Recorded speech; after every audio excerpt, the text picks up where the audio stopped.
ለልጆቻችሁ መጠበቅ ትጸልያላችሁ። ይህ ዓለም ልጆቻችሁን እንዳይነጥቁባችሁ ጸሎት ታደርጉላችኋላችሁ። የመጠበቂያ ጸሎት ለዚህ ትውልድ አያስፈልገውም ትላላችሁ።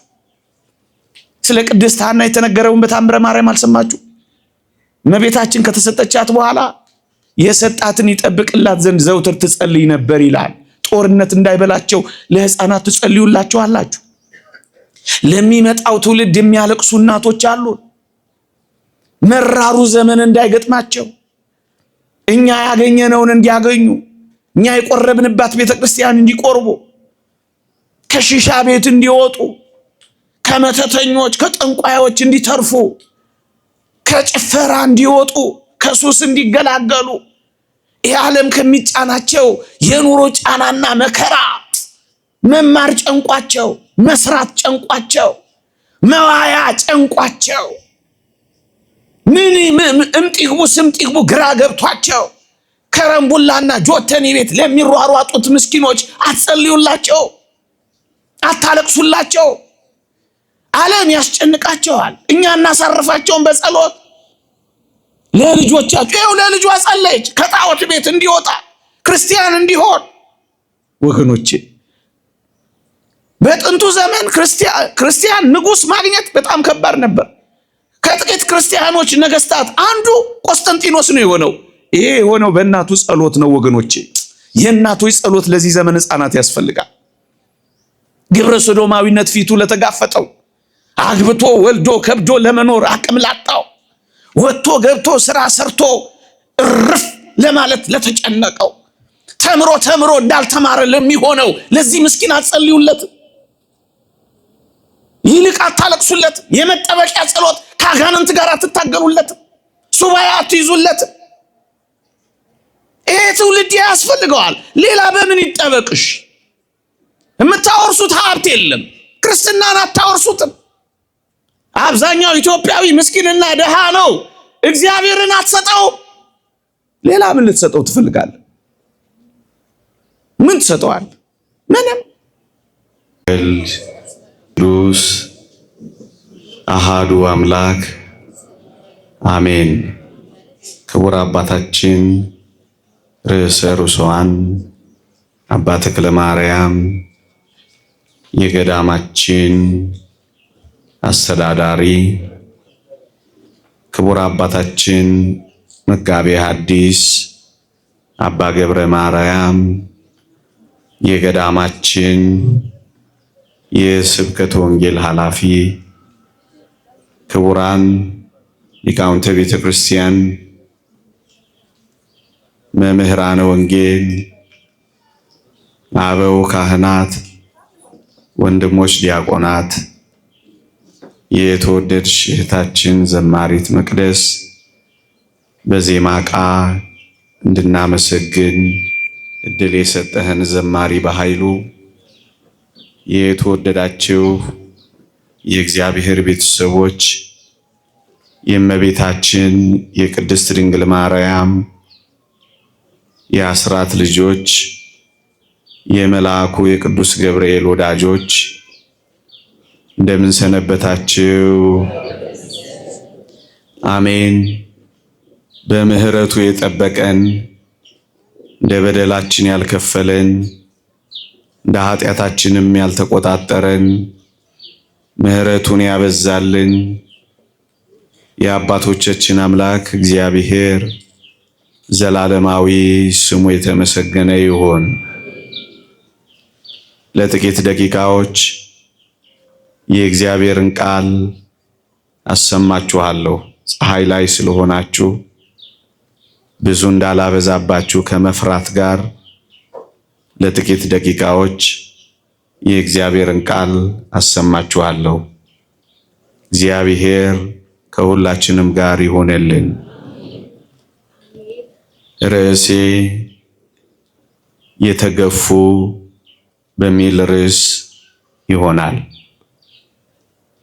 ከመስከረም 17 እስከ መስከረም 25 በቤተ ክርስቲያናችን ስለ መስቀል የሚዘከርበት፣ ስለ መስቀል የሚነገርበት፣ ስለ መስቀል ክብር የሚታወጅበት ሰሞን ነው። እኔም ይህን ምክንያት በማድረግ ነው ይህንን ርዕስ ለዚህ ማለዳ የመረጥኩት።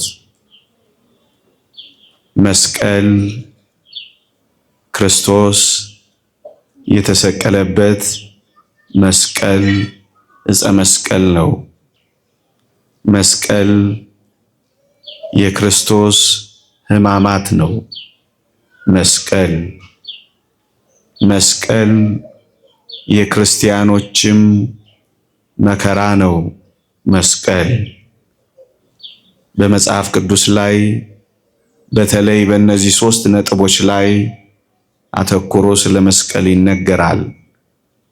አንደኛው የክርስቶስ ሕማማት፣ ሁለተኛው የክርስቲያኖች የመከራ ሕይወት ሰማዕትነት፣ ሶስተኛው ክርስቶስ የተሰቀለበት ዕፀ መስቀል።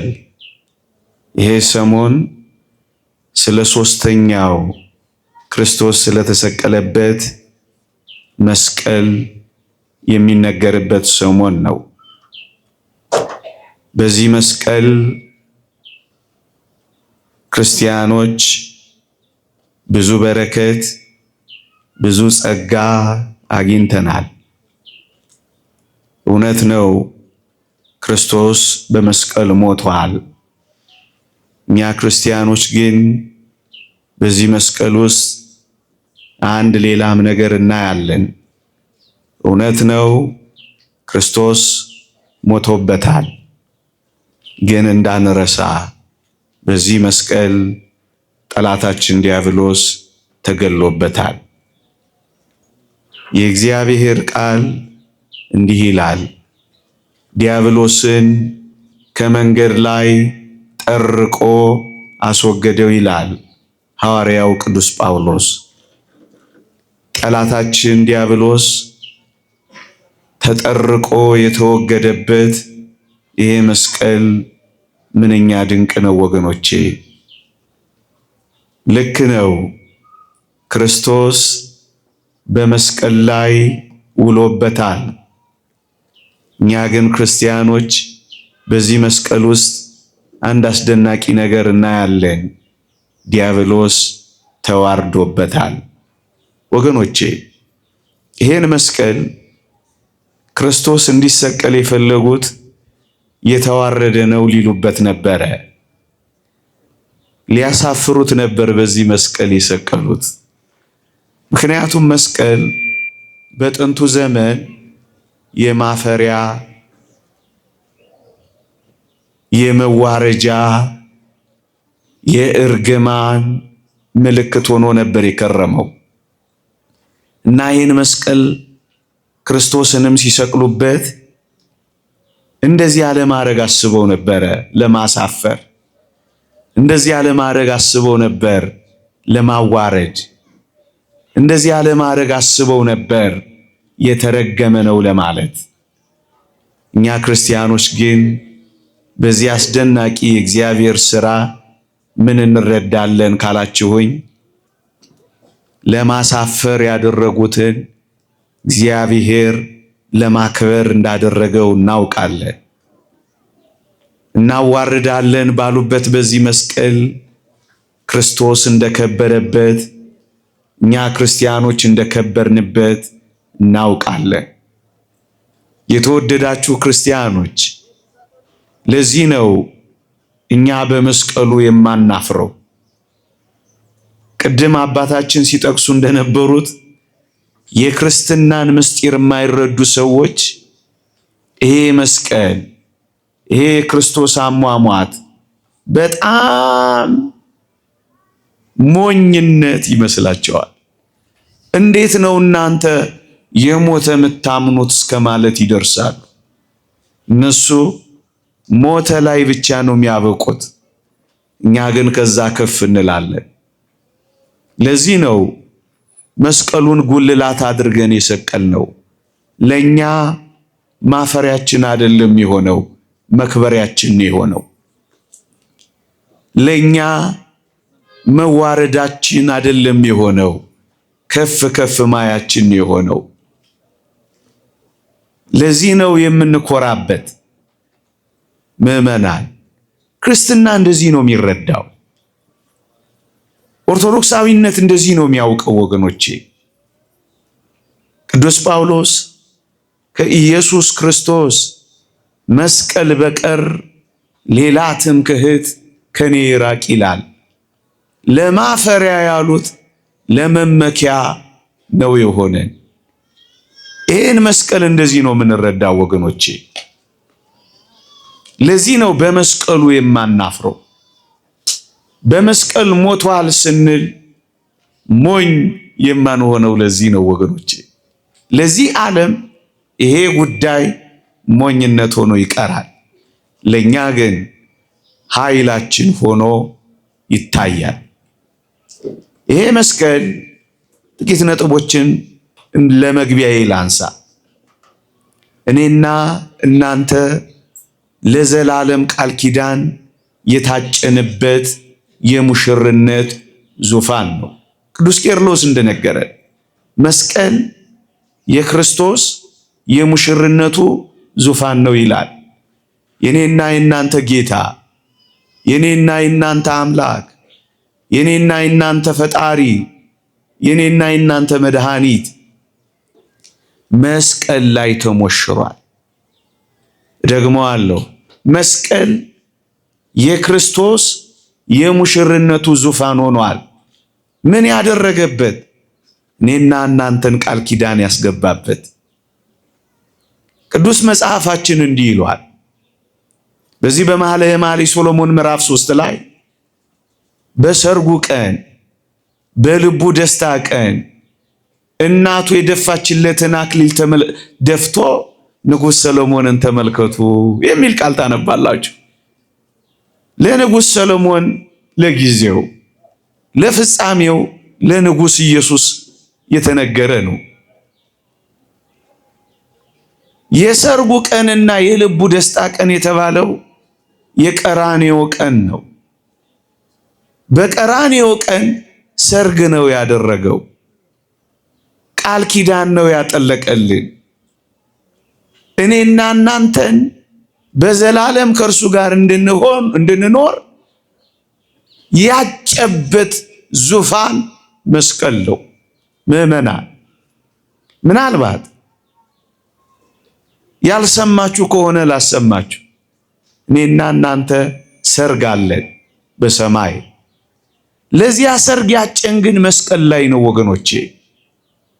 በመከራ ነው ያጭ። መጽሐፍ ቅዱስ እንዲህ ይላል፣ እናንተን እንደ አንዲት ንጽሕት ድንግል ለአንድ ወንድ ለክርስቶስ ላቀርብ አጭቻችኋለሁ ይላል። ታጭተናል። ሰርግ አለብን። የእግዚአብሔር ቃል እንዲህ ይላል፣ በበጉ ሰርግ ራት የተጠሩ ብፁዓን ናቸው ብለህ አውጃለኝ ይላል ቅዱስ ዮሐንስ በራእዩ። ሰርግ አለን።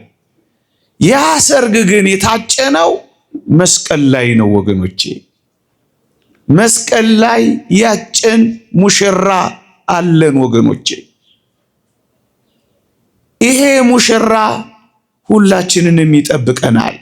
መስቀል ላይ የተሞሸረ ሙሽራ መኑ ዘርእየ መራዌ ዘይጠብ ሥጋሁ በጊዜ እስከብካቡ። በሰርጉ ጊዜ ሥጋውን ቆርሶ ያበላ፣ በሰርጉ ጊዜ ደሙን አፍሶ ያረካ እንዲህ ያለ ሙሽራ ያየ ማን ነው ትላለች ቤተ ክርስቲያን ሁሌ በቅዳሴዋ። ከዚህ ሙሽራ ጋር ለዘላለም አብረው የሚኖሩ የመስቀል ቃል ኪዳናቸውን ይጠብቃሉ። ምዕመናን ቃል ኪዳናችን መስቀል ነው። ለአንዲት ሙሽሪት ቃል ኪዳኗ ማሳያ ቀለበት እንደሆነ ሁሉ ለቤተ ክርስቲያን ለክርስቲያኖች የቃል ኪዳናችን ቀለበት መስቀላችን። በመስቀላዊ ሕይወት የሚኖሩ መስቀላቸውን መከራቸውን በጽናት የሚሸከሙ በትዕግስት የሚያልፉ የመስቀል ተከታዮች የሚሆኑ በመስቀሉ በፍቅሩ በመስቀሉ በይቅርታው በመስቀሉ ጸጋው የሚኖሩ ሁሉ ቃል ኪዳናቸውን የሚጠብቁ ምዕመናን ናቸው። አብረው ከክርስቶስ ጋር በዘላለም ደስታ በዚያ ሰርግ አብረው ይቀመጣሉ። መስቀል የሙሽርነታችን ቃል ኪዳን። ምዕመናን ይሄን ቃል ኪዳናችንን እየጠበቅን ነው። በዚህ የመስቀል ቃል ኪዳን ነው የምንኖረው። እንዴ አንዲት እጮኛ የታጨች ሴት እኮ ከጮኛዋ በቀር እኮ ወዲህ ወዲህ አትልም አይደል እንዴ? ምዕመናን ወዲህ ወዲህ እያላችሁ ይሆን? ቃል ኪዳናችሁን እየተዋችሁ ቃል ኪዳናችሁን ትታችሁ ከሙሽራችሁ ርቃችሁ ሙሽራችሁን ጀርባ ሰጥታችሁ ይሆን? ወገኖቼ መስቀል ቃል ኪዳናችን ነው። ለዚህ ነው ጉልላታችን ላይ የምታዩት ቃል ኪዳናችን ነው። ለዚህ ነው አንገታችን ላይ የምታዩት ቃል ኪዳናችን ነው። ለዚህ ነው የምትነቀሱት ቃል ኪዳናችን ነው። ለዚህ ነው ልብሳችን ላይ የምንጠልፈው ቃል ኪዳናችን ነው። መስቀል ቃል ኪዳን ነው የቤተ ክርስቲያን። እንደውም ቤተ ክርስቲያን ያለችው መስቀል ላይ ነው። አንድ ሊቅ ምን ይላል? ክርስቶስ በመስቀል ላይ ተሰቀለ፣ ክርስቶስ ከመስቀል ላይ ወረደ፣ ክርስቶስ ተቀበረ ይልና ቤተ ክርስቲያኒቱን ግን መስቀል ላይ ተዋት ይላል። ክርስቶስ ሲመጣ ነው የሚያወርዳት። ወገኖቼ አሁን ያለችው ቤተ ክርስቲያናችን በብዙ መከራ ውስጥ እያለፈች እንደሆነ ታውቃላችሁ። ለምን እንደሆነ ታውቃላችሁ? መስቀል ላይ ስለሆነች ነው። መጠጥ ቤት አይደለችም ያለችው፣ አዳራሽ ውስጥ አይደለችም ያለችው፣ ቅምጥልነት ላይ አይደለችም ያለችው፣ መስቀል ላይ ናት። መስቀል ላይ ተዋት። ሲመጣ ነው የሚያወርዳት። ያ ማለት ከመከራ ከሰማዕትነት ከስቃይ ከስደት ከእንግልት ከመነቀፍ በኋላ ነው የሚያሳርፋት። መስቀል ቃል ኪዳናችን ነው። የተወደዳችሁ ክርስቲያኖች ክርስቶስ ሊቀ ካህናት ሆኖ ሲመጣ የት ላይ እንዳገለገለ ታውቃላችሁ? 3 ነገር ሆኖ መጥቷል ክርስቶስ። አንደኛ መስዋዕት በግ ሆኖ መጥቷል።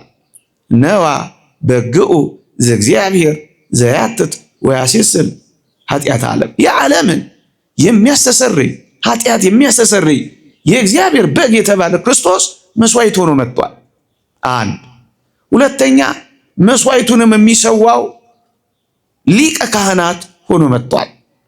ሶስተኛ መስዋዕቱን የሚቀበል ይቅር የሚል የባህሪ አምላክ ሆኖ መጥቷል። ሶስቱን እኔ አንደኛው ላይ ላተኩር ለጊዜው። ምን ላይ? ሊቀ ካህናት ሆኖ ያገለገለባት መቅደሱ የቷ ናት ካላችሁ ወይ መስቀሉ ናት ወገኖቼ። መስቀል ክርስቶስ ኃጢአታችንን ይቅር ሊል ሊታረቀን ሊያስታርቀን ያገለገለባት የገባባት መቅደሱ መስቀል ናት ወገኖቼ። መጽሐፍ ቅዱስ እንዲህ ይላል በዕብራውያን መልእክት ምዕራፍ 9 ቁጥር 23 እና 24 ላይ ስለኛ ይታይ ዘንድ ወደ እርሷ ወደ ሰማይ ገባ ይልና ሊቀ ካህናት ሁሉ ዕለት ዕለት እንደሚገባ ግን ሁል ጊዜ የገባ አይደለም ይልና እንዲህ ቢሆንስ እንዴት ቢሆን እንደ ኦሪት ሊቀ ካህናት ሁል ጊዜ ለማገልገል የሚገባ ቢሆንማ ዓለም ከተፈጠረ ጀምሮ መከራ ሊቀበል ባስፈለገው ነበር ይላል። ክርስቶስ ራሱን ያቀረበባት መስቀል፣ ክርስቶስ እኛን የታረቀባት መስቀል፣ ክርስቶስ ከባህሪ አባቱ ጋር ከባህሪ ሕይወቱ ከመንፈስ ቅዱስ ጋር ያስታረቀባት፣ ደሙን ያፈሰሰባት፣ ስጋውን የቆረሰባት፣ መስዋዕት ራሱን የሰዋባት መቅደሱ መስቀል ናት። በዚያች መስቀል ነው ክርስቶስ ያገለገለው። በዚያች መስቀል አገለገለና በሰማይ ግን ይህ ሊቀ ካህናት ተቀመጠ ይላል። በዚያ በመስቀሉ አገለገለባት። ታጥቆ አገለገለባት። እጆቹን ዘርግቶ አገለገለባት። ማር ይቅር በል ብሎ አገለገለባት። መስዋዕት ራሱን አቀረበ። ይሄ ብቻ መሰላችሁ? ደሙ የፈሰሰባት መሰዊያ እንኳን ይህች እኮ መስቀል ናት ወገኖቼ። ደም ሳይፈስ ስርየት የለም ይላል። ስርየት የሚገኘው በደም ነው። በበጎች ደም፣ በፍየሎች ደም ልንነጻ ባለመቻላችን፣ ስርየት ልናገኝ ባለመቻላችን የበጉ የኢየሱስ ክርስቶስ ደም ፈሰሰልን። የኢየሱስ ክርስቶስ ደም ከኃጢአት ሁሉ ያነጻል ይላል ወገኖቼ። አንዳንዶች በጣም ይገርሙኛል። ደሙ ለኃጢአት ስርየት የተሰጠ እንደሆነ ያምኑና የምንቀበለው ስጋና ደም ግን አያድንም ባዮች ይሆናሉ። ይህ ደም ታዲያ እንዴት ነው የሚገኘው? ስንበላው ስንጠጣው ነዋ። የኢየሱስ ክርስቶስ ደም ከኃጢአት የሚያነጻው መለኮት የተዋህደው እኮ ስለሆነ ነው ወገኖቼ። ይህ ደም የፈሰሰበት መሰዊያ የቱ ነው ካላችሁኝ፣ መስቀል ነዋ ወገኖቼ። በጥንቱ በኦሪቱ የበግና የፍየል ደም እየፈሰሰ ይረጭ የነበረው በኦሪት መሰዊያ ታቦቱ ላይ ነበረ። በመሰዊያው ላይ ይረጭና ስርየተ ኃጢአት እግዚአብሔር ይሰጣቸው ነበረ። አሁን የመስዋዕታችን በግ የኢየሱስ ክርስቶስ ደም የፈሰሰው በመስቀሉ ላይ ነው። ይሄ ምን ማለት ነው? መሰዊያም ጭምርን ይሆነን፣ መቅደስ ብቻ አይደለም። ወብነ ምስዋዕ ይላል ቅዱስ ጳውሎስ። መሰዊያም አለን። ዕብራውያን ምዕራፍ 10ን አንብቡት። መሰዊያ አለን። የትኛው? መስቀሉ። መሰዊያ አለን። የክርስቶስ ደም የፈሰሰበት የራሱ የክርስቶስ ሰውነት መሰዊያ አለን። የትኛው? አሁን መስዋዕት የምንሰዋበት፣ ስጋውን የምንቆርስበት፣ ደሙን የምናፈስበት ታቦታችን መሰዊያም አለ። የቃል ኪዳን ዙፋን፣ ደግሞስ መቅደስ፣ ደግሞስ መሰዊያ። ሌላ ግን አንድ ደግሞ የምስራች ደግሞ እኔ ወገኖቼ ዲያብሎስ የተሸነፈበት የድል ኃይል መገለጫችን እኮ መስቀላችን ነው። መጽሐፍ ቅዱስ እንዲህ ይላል፣ የመስቀሉ ቃል ለሚጠፉት ሞኝነት፣ ለምንድን ግን ለእኛ የእግዚአብሔር ኃይል ነው ይላል። ወገኖቼ በመስቀል የተሸነፈው፣ በመስቀል የተዋረደው፣ በመስቀል የተራቆተው፣ በመስቀል መንጋጭላው የረገፈው፣ በመስቀል ትጥቁ የተራገፈው ማን እንደሆነ ታውቃላችሁ? ዲያብሎስ እኮ ነው። ለዚህ ነው አባ ጊዮርጊስ ዘጋስጫ የመስቀል ማማተም ሰይጣንን ያስመርረዋል ይላል። ምዕመናን እግዚአብሔር ለጣቶቻችን ሰልፍን እንዳስተማረ አታውቁ? ክርስቲያኖች ሲያማትቡ ዲያብሎስን ኃይል ያሳጡታል። ይህ እግዚአብሔር ቃል ነው። የእግዚአብሔር ኃይል ነው። የእግዚአብሔር ቃል ነው የሚናገረው። ለዚህ ነው ከቀስት ፊት ያመልጡ ዘንድ ለሚፈሩ ምልክትን ሰጣቸው። አጋንንትን ማሳፈሪያችን። የተወደዳችሁ ክርስቲያኖች ይሄው እስካሁን ድረስ እኮ ማየት ትችላላችሁ። አጋንንት የሚለፈልፉት የሚጮሁት መግቢያ የሚያጡት በዚህ የመስቀል ኃይል አይደል? ምን አድርገንበት ይመስላችኋል? ያ አንዱ ኃይል እኮ ነው አሁን ያለው። ያ አንዱ ኃይል ነው የሰይጣንን ትጥቁን የሚያራግፍበት ወገኖቼ። ዲያብሎስ የተቀጣበት፣ ዲያብሎስ የተዋረደበት፣ ዲያብሎስ የተሸነፈበት መስቀል ነው ይሄ። ለዚህ ነው ሲያየው ዝግንን የሚለው። በመስቀል ፊት አጋንንት መቆም አይችሉም። በመስቀል ፊት የአጋንንት ሰራዊት መኖር አይችሉም። ለዚህ ነው የመስቀል ጠላቶች በዚህ ዘመን መስቀልን ሲነቅፉ የሚኖሩት ወገኖቼ። የመስቀል ጠላቶች ሁል ጊዜ ከመስቀል በተቃራኒ የሚቆሙት ለዚህ ነው። መስቀላችንን ዞር እንድናደርግላቸው ይፈልጋሉ። መስቀላችንን እንዳናከብርላቸው ይፈልጋሉ። መስቀል እንዲናቅና እንዲጥላላ ይፈልጋሉ። የእግዚአብሔርን የማዳን ምልክቶች ሁሉ ይንቃል ይህ ዓለም። ቅዱስ ዮሐንስ አፈወርቅ በአንድ ጽሑፉ ላይ ምን ይላል? ወንጀለኞች የተቀጡበትን፣ ወንጀለኞች ደማቸው የፈሰሰበትን፣ ወንጀለኞች መከራ የበሉበትን፣ ወንጀለኞች የተቀጡበትን ቦታ ስናይ፣ ደማቸው የፈሰሰበትን፣ አጥንታቸው የተከሰከሰበትን ቦታ ስናይ ስቅጥጥ እንደሚለን ይላል። ዲያብሎስም የተቀጣበትን የተዋረደበትን ትጥቁ የተራገፈበትን ኃይሉ ያጣበትን ቦታ መስቀሉን ሲያየው ስቅጥጥ ነው የሚለው ይላል። ለዚህ ነው በመስቀል ላይ ኃይል የሌለው በመስቀሉ ፊት መቆም የማይችለው። ክርስቲያኖች ኃይል ያለው ትጥቅ አስታጥቆን እኮ እኛ ትተነዋል። የማማተብ ኃይል፣ የመስቀል ኃይል ብርቱ ነው። ከጠላቶቻችን ማምለጫ ነው ወገኖቼ። ይሄን ዓለም በምን እንደምናሸንፈው ታውቃላችሁ? እመኑኝ፣ በመፎከር አይደለም፣ ዝም ብሎ በመጮህ አይደለም፣ በመስቀሉ ኃይል ነው የምናሸንፈው። ቆስጠንጢኖስን አታስታውሱ? አባታችንስ ሙሴ ትዝ አይላችሁ? አማሌቃውያንን እኮ ከሰማይ በታች ሲደመስስ ሙሴ እጆቹን ዘርግቶ ነበር እኮ ተራራው ላይ። የሙሴ እጆች ከባዶች ነበሩ። ሲያወርድ እስራኤል ይሸንፋሉ፣ ከፍ ሲያደርግ እስራኤል ያሸንፋሉ። ይሄን የተረዱት አሮንና ሆር አንዱ በቀኙ አንዱ በግራው የሙሴን እጆች ተሸክመው ዋሉ ይላል። እንዲህ ይላል እግዚአብሔር ቃል ኦሪት ዘጸአት ምዕራፍ 17 ላይ ገብታችሁ አንብቡት። እግዚአብሔርን የአማሌቅን ዝክር ከሰማይ በታች ጨርሶ ደመሰሰ ይላል። መስቀሉ እንደዚህ አመሳቅሎ ቆሞ ይህ የክርስቶስ ስቅለት ማሳያ መገለጫ ምሳሌ ነበር። በዚህ መስቀል ምልክት ጠላቶቻቸውን ድል አደረጉ እስራኤል። ዛሬም ወገኖቼ ዛሬም በሰዎች ላይ ያደሩ የሚታገሉን አጋንንት የሚወድቁት በመስቀል ነው። መክስሚያኖስንና ዲዮቅልጥያኖስን ድል ያደረገው ቆስጠንጢኖስ ወገኖቼ በዚህ ምልክት ድል ታደርጋለህ እኮ ነው የተባለው። በፈረሶቹ አንገት ላይ፣ በጋሻው ላይ፣ በመሳሪያዎቹ ላይ የመስቀል ምልክት አደረገ። ምዕመናን ኃይላችን መሳሪያ የለንም ይለኛል ክርስቲያኖች። ታንክ የለንም፣ መድፍ የለንም፣ ኒኩሌር የለንም፣ ሰራዊት የለንም። በምን ቃል እንግለጸው? ኮማንዶም የለንም። አንድ ኃይል ግን አለን፣ መስቀሉ አለን። በዚህ ድል ታደርጋለህ። በመክስሚያኖስና በዲዮቅልጥያኖስ ላይ አድረው ደም ሲያስፈስሱ የነበሩ አጋንንት የተሸነፉት በመስቀሉ ምልክት ነው። ታሪክ ጸሐፊው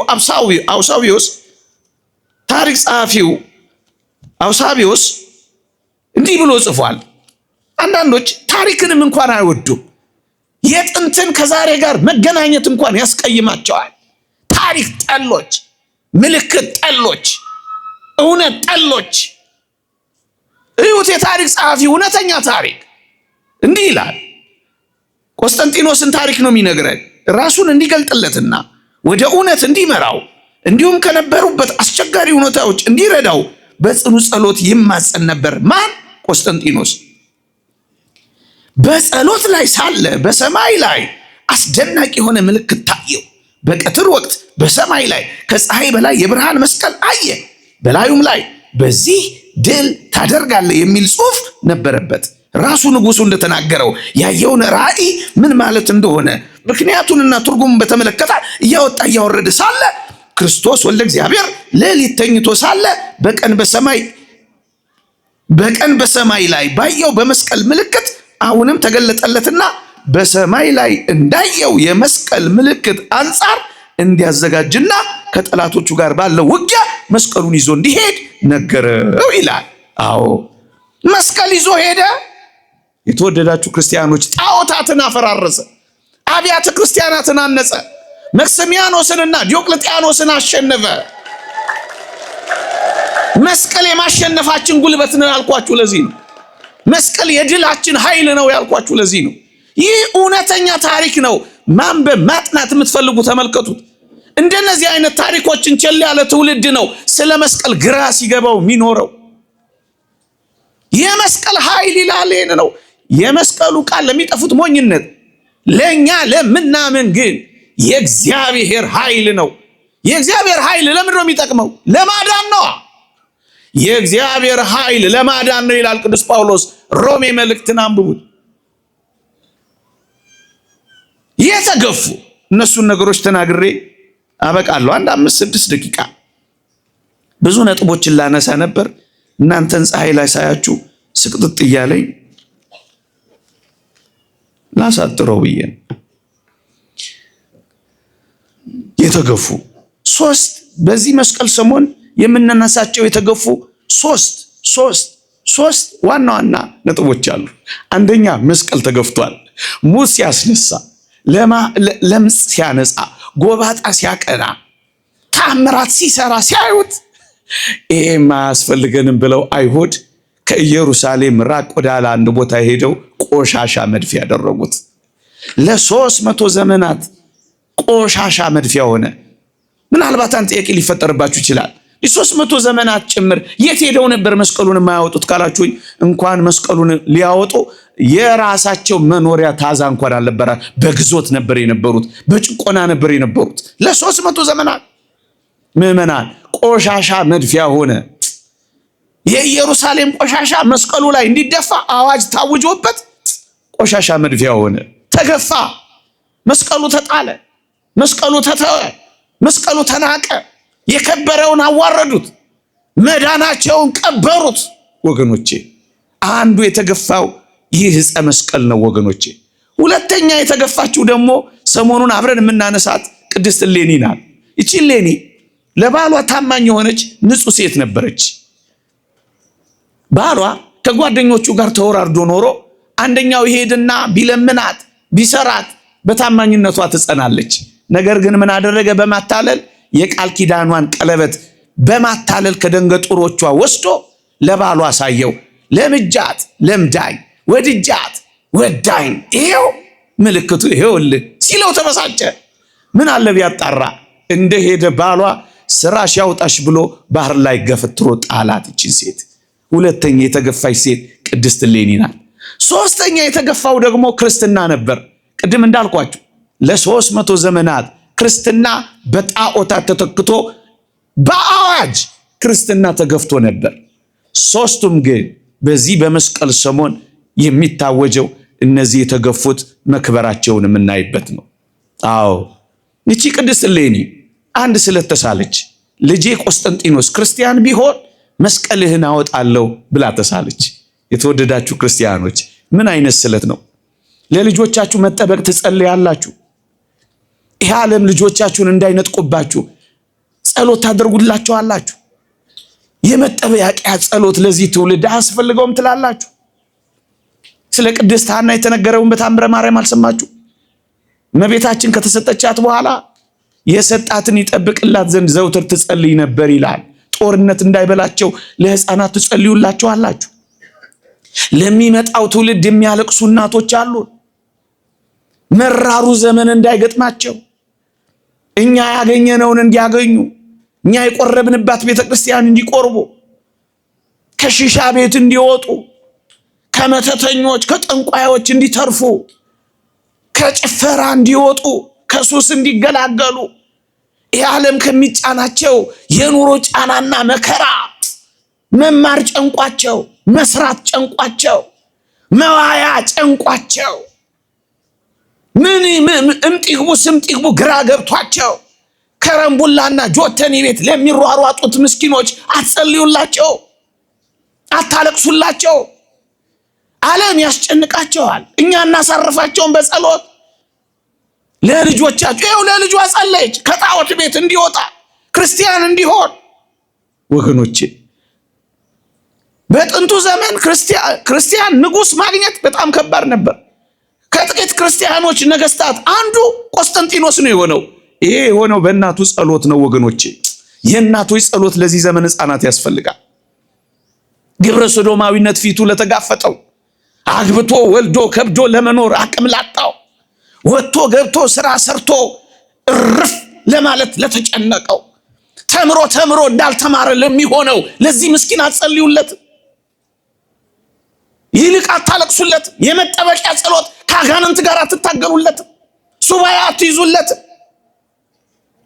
ይሄ ትውልድ ያስፈልገዋል። ሌላ በምን ይጠበቅሽ? የምታወርሱት ሀብት የለም። ክርስትናን አታወርሱትም። አብዛኛው ኢትዮጵያዊ ምስኪንና ደሃ ነው። እግዚአብሔርን አትሰጠውም። ሌላ ምን ልትሰጠው ትፈልጋለህ? ምን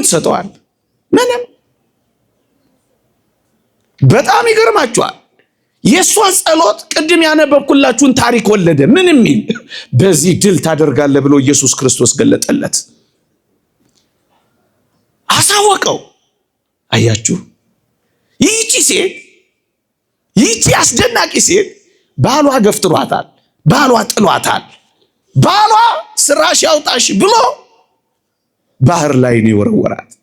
ማጠቀም አድርጋ የተገፈተረች ሴት ነበረች። ይህቺ ሴት እኮ ናት ዛሬ አስደናቂ የሆነችው። ይሄው የባሏን ታሪክ አናነሳም፣ እሷን ግን እናነሳለን። ይህቺ ሴት እኔ ለእግዚአብሔርና ለባሌ ስታመን እግዚአብሔር ለእኔ መታመን እንዴት ያቅተዋል ብላ እግዚአብሔርን ወደ አለማመን አልሄደችም። በታማኝነት ነው የቀጠለችው። ሰው ሊከዳችሁ ይችላል። ያመናችሁት ሊንሸራተትባችሁ ይችላል። የቆማችሁበት ሊሰበር ይችላል። የኔ ያላችሁት ሰው ሊጥላችሁ፣ ሊከዳችሁ፣ ሊገፋችሁ ይችላል። ግን ክርስቲያናዊ ሕይወት እንደዚህ እንደሆነ ታውቃላችሁ። መታመን፣ ዓለም ሁሉ ባይታመን እንኳን ክርስቲያኖች ይታመናሉ። ባሏ እንዳልታመነች ቆጠራት፣ እሷ ግን የታመነች ነበረች። ንጽህናዋን፣ መታመኗን የሚያውቅ አምላክ አለላታ። እግዚአብሔርን አልተወችውም። ባሏ ትቷታል።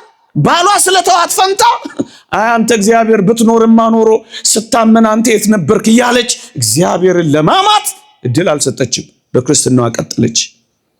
ስንቶች እንዲህ ካደረገኝማ የት አለ እግዚአብሔር ብለው እግዚአብሔርንም ጭምር ክደዋል። ባል ሲክዳቸው እግዚአብሔርን የካዱ ስንት ናቸው? ባል ሲክዳቸው ሃይማኖት የቀየሩ ስንት ናቸው? ሚስት ሲክዳቸው ሱሰኛ የሆኑ ስንት ናቸው? ጠንቋይ ቤት የተገኙ እናቶች ስንት ናቸው? ሚስቶች ባላቸውን አንዳች ነገር ለማድረግ ለጠንቋይ ቤት የሚርመሰመሱ ሚስቶች ስንት ናቸው? ሚስት ለመያዝ ብለው ደጋሚ የሚፈልጉ ባሎች ስንት ናቸው? እሷ እንደዚህ አይነት ስራ የላትም። ከክርስቶስ መስቀል በቀር ሌላ ማረፊያ የላትም። ባጣችው ነገር እየተቆጨች ህልሟን አላበላሸችም። የብዙ ሰዎች ህልም በአንድ ነገር ብቻ ተበላሽቷል። ብዙ ህልም እያለ አንድ ህልም ዓለማቸውን ቀጭቶታል። ብዙ መውጫ አለ፣ አንድ ብቻ እንዳይመስላችሁ ጊዜ ህይወት ባጣችው ነገር እየተቆጨች አልኖረችም። ከፍ ወዳለ ስራ ሄደች። የሆነ ነገር አተል ሊሆን ይችላል፣ ግን በእርግጠኝነት እግዚአብሔር ብዙ ነገር ሊሰጠን ተዘጋጅቷል። የትላንት ህይወቷ ነገዋን አላበላሸውም ነው ምላችሁ። እቺ የተጣለች ሴት፣ እቺ የተተወች ሴት፣ እቺ የተገፋች ሴት ትላንቷ ነገዋን፣ ትላንቷ ዛሬዋን አላበላሻት። ለምንድን ነው የትላንት ህይወት ነገህንም ዛሬህንም የሚያጨልምብህ? አንተ ክርስቲያን ለምን ሱሰኛ ትሆናል? ለምን ሰው ሁሉ ትጠላል? ለምን ሴት ሁሉ ትጠላል? እቺ ሴት እኮ ወንድን ሁሉ እኮ አልጠላችም፣ ደግሞም ለበቀል እኮ አልተነሳችም። ስትከዳ አዲስ ጸባይ አላመጣችም። ዓለም አልተደበላለቀባትም፣ አላበደችም። ሆስፒታሎች ስንቱን ሰው ያዙት እኮ አንድ ነገር ሲበላሽባቸው ህይወታቸውን ሁሉ አጨለመባቸው። እንደዚህ አይደለም። እዋትችን ክርስቲያናዊት ሴት እንደውም በረታች፣ እንደውም ጸናች፣ እንደውም ምን አደረገች? አስደናቂውን የክርስቶስ መስቀል እስከ ማውጣት ድረስ ደረሰች። ወገኖቼ አጠቅሚም የተባለችው ሴት እንዴት ጠቃሚና ሸብራቂ ሆነች እንደፈጸመች እዋት። ዛሬ ላጠቅሙ ትችላላችሁ።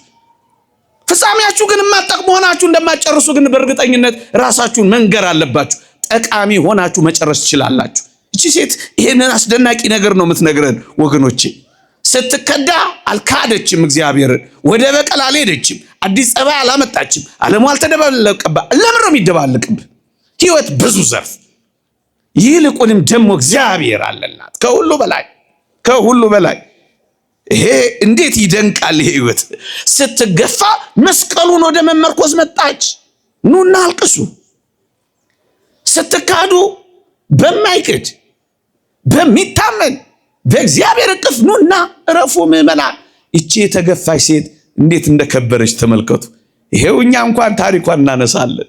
መስቀል በተነሳ ቁጥር ትነሳለች። በ79 ዓመቷ እግዚአብሔር ያሳያችሁ። በ80 ዓመቷ ነው ያረፈችው፣ በ328 ዓመተ ምህረት። በ79 ዓመቷ ባለቀ ዘመኗ ነው ታሪክ የሰራችው። ለክርስቲያን ያለቀ ቀን፣ ያለቀ ዘመን፣ ያለቀ የባከነ እድሜ የለም። ሁሉም ሰዓት የክርስቲያን የሥራ ጊዜ ነው። አልሸመገልክም፣ አላረጀህም። ክርስቲያን ለመሆን ጽድቅ ለመስራት አረፈደባትም። እሱ እንደባከነ እንዳትቆጥሩት። አንዲት ደቂቃ ለእግዚአብሔር ትበቃዋለች። የአባቶቻችን ጸሎት እንኳን አትሰሙ። የነዛ በረሃውያን ጸሎት ጌታዬ ኢየሱስ ክርስቶስ ሆይ እኔን ኃጢአተኛውን ማረኝ ለማለት አንድ ደቂቃ እንኳን አይሞላም። በቃ እግዚአብሔር እንደዚህ ነው። ታሪኳን ባለቀ ሰዓት፣ በባከነ ሰዓት እግዚአብሔር ቀየረው። የተወደዳችሁ ክርስቲያኖች እንደ ዮሴፍ ተረስታችሁ ሊሆን ይችላል። እንደ መስቀሉ ተጥላችሁ ሊሆን ይችላል። እንደ ጳውሎስ ተጠርጥራችሁ ሊሆን ይችላል። እንደ እሌኒ ተወርውራችሁ ሊሆን ይችላል። እንደ ዳዊት ተሰዳችሁ ሊሆን ይችላል። ግን መጥቀማችሁ ግን አይቀርም። እነዚህ የጠሯቸው በሙሉ መገፋት የደረሰባቸው ግን በመጨረሻ የተጠቀሙ ናቸው። እግዚአብሔር ካንተ ጋር ከኖረ ትጠቅማለህ። ማንም አይኖር። እግዚአብሔር ካንተ ጋር ከሆነ ጠቃሚ አድርገህ ትቀየራለህ። ይቺ ሴት እንደዚህ ነው የሆነችው። በባከነ ባለቀ ሰዓት፣ ባረጀ ሰዓት መስቀሉን አገኘች፣ በዓመቱ አረፈች። መስቀሉን አግኝተን እንረፍ። ስምዖን አረጋዊን አታስታውሱትም? በዚያ ሁሉ ዘመን አርጅቶ ጃጅቶ ቃል ኪዳን የገባውልህን ሳታይ አትሞትም ተብሎ ክርስቶስ ወደ ቤተ መቅደስ ሲሄድ ስርዓተ ግዝረ በኦሪት የነበረው ለሱ ባይገባውም ባያስፈልገው ለመፈጸም ሲሄድ ክርስቶስን አገኘው፣ ታቀፈው። ከዛ ምን አለ? ዓይኖቼ ለዓለም ሁሉ ያዘጋጀውን ማዳንህን አይተዋልና ባሪያህን በሰላም አሰናብተኝ አለ።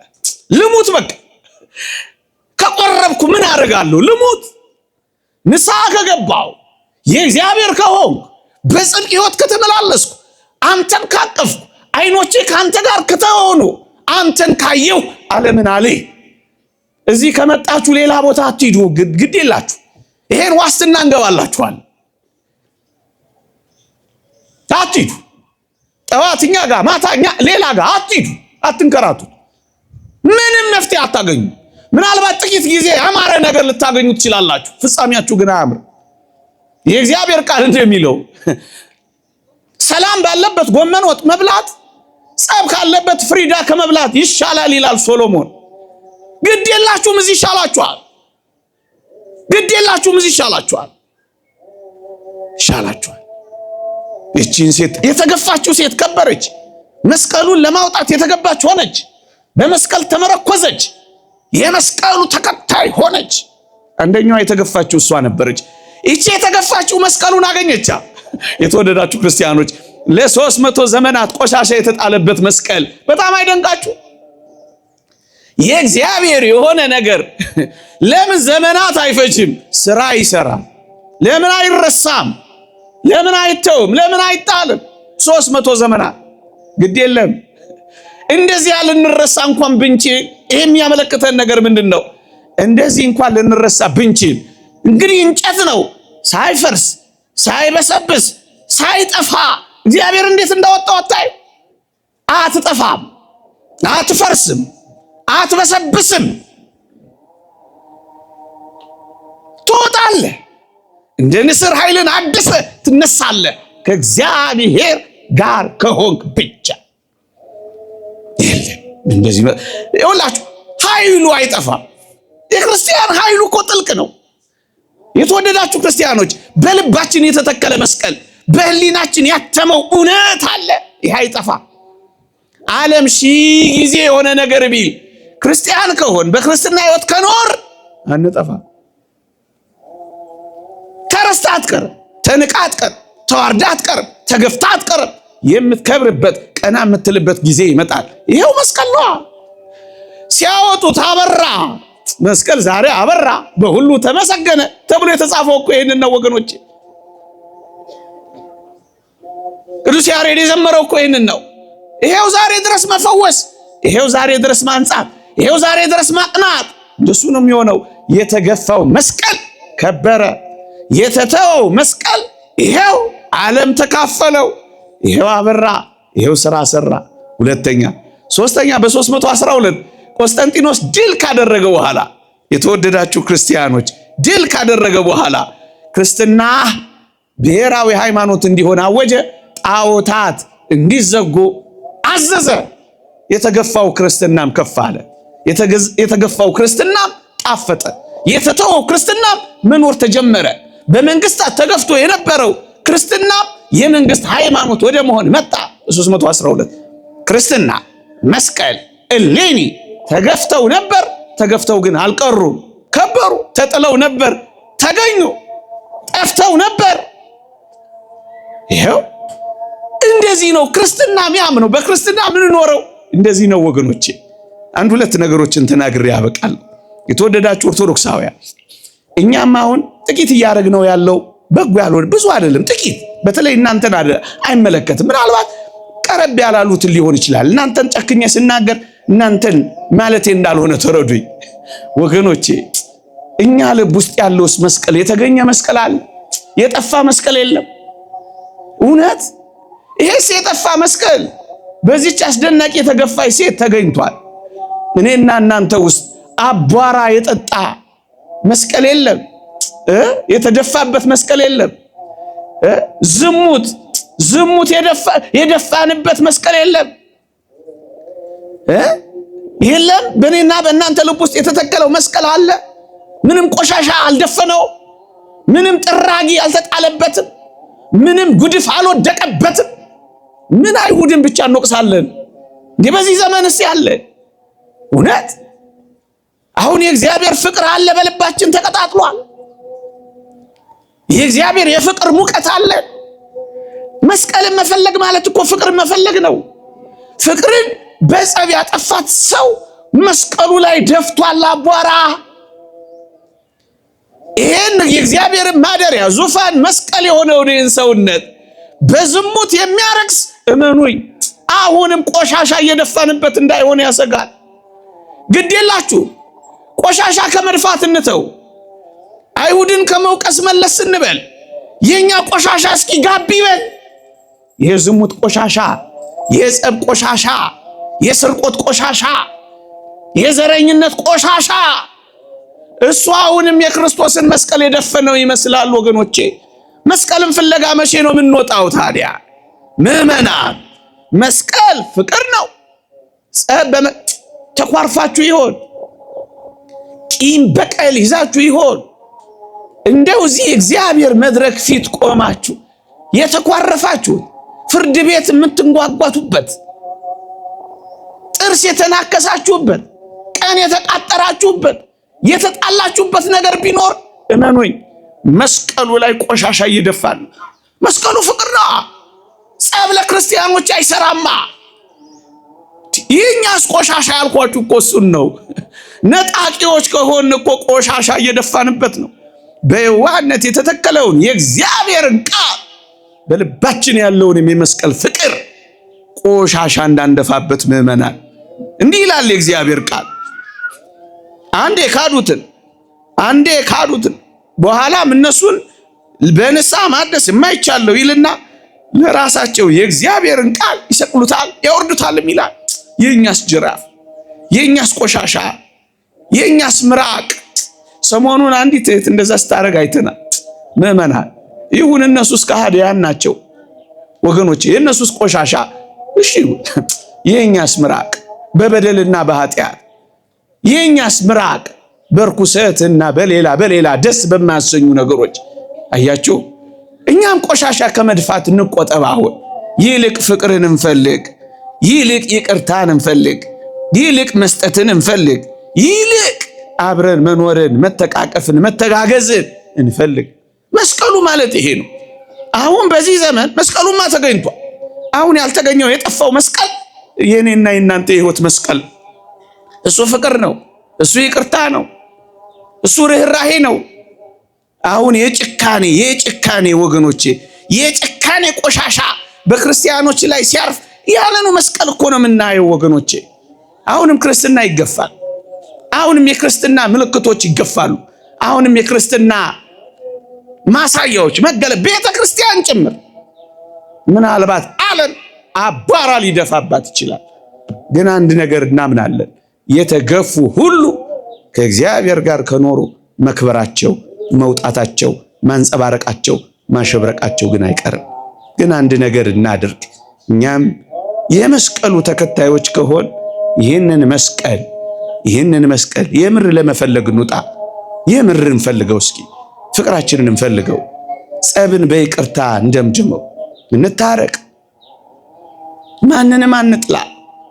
ክርስቶስ በቀኝ እጁ ቀደምት ሕዝብን በግራ እጁ አይሁድን ያቀፈበት መስቀል ነው። ሁላችንም እንተቃቀፍ፣ ሁላችንም በህብረት አንድ ሆነን እንኖር። አንጠላላ፣ አንቷቷው፣ አንከዳዳ፣ እንተማመን።